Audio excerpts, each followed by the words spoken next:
Hey, what's up guys, it's Oakley, and there is some pretty exciting news. Apparently Rome 1 is coming to the iPad, so this just dropped on us. Really cool. Feral Interactive is going to be in charge of doing the port. So CA put out a short, brief video, not necessarily explaining it, it's more of a kind of introduction slash teaser where they don't talk too much about the mechanics, but we do get to see some of the gameplay. So the gameplay isn't anything new, it's literally Rome 1 ported over.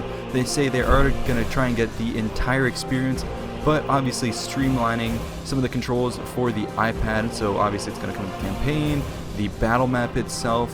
All the graphics look freaking awesome. Actually, if you look at some of the images, it kind of looks crisper than the original Rome 1. I'm not sure, maybe it's the HD stuff on YouTube, but yeah, it definitely looks really cool. So I did a little digging, went over to Feral Interactive's website, and just to check out a little bit more on the information. And apparently they do a lot of ports to the basically Apple devices. So they've done previous Total War titles, not for iPad, but just for Mac.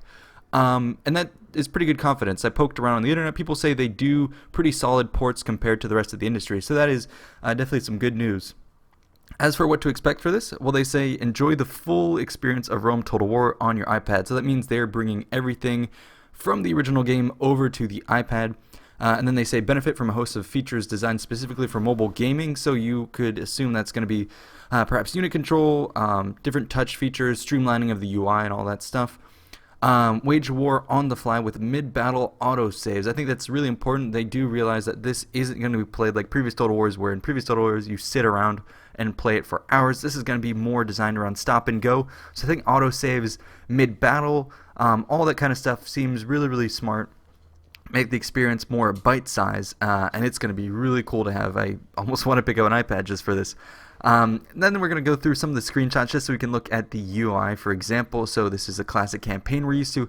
At the bottom, you'll notice that they've just streamlined the panels. Click on the different ones there to see, cities, armies, agents, and fleets.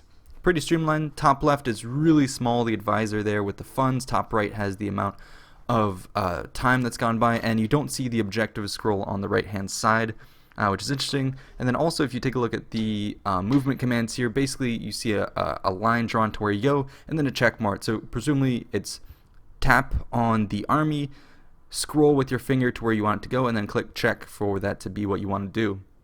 The unit icons there at the bottom do show up if you click on an army, and presumably kind of click on some tab to see the unit panel. All the unit cards are the same, just minimized, and yeah, the streamlining definitely looks cool. Yeah, just look at this. You're giving an attack on a city and everything is pretty much just done away with in terms of the UI. Super minimalistic. I like this. Up close, the graphics look good. I am excited, or I'm eager to see how iPads do actually stand up. This is supposed to be in-game stuff, but I really want to see how it holds up with larger scale battles. Obviously, all of this is done with smaller scale units, it looks like. You can see at the bottom there the different kind of commands you can give to your troops, but presumably the way you control units is clicking on the unit cards at the bottom, or you can do a big kind of circle painted around them to select them. That's how you would make unit selections, and then after that you can kind of click on somewhere else on the screen, as you can see here, and it'll basically default to run, it seems, and then you can either say, move here and walk, or move here and run. Also at the bottom you can do defensive mode, skirmish mode, fire at will on or off. Also the same technique is going to apply for attack orders. Select the units you want, drag, and then kind of end your selection on an enemy unit, and then there it has the attack button that pops up. So good to see here. It might be also interesting to see the change in movement orders that you can give your troops. Is it going to default to, if you do a big squiggly line, is your unit going to run in a squiggly line?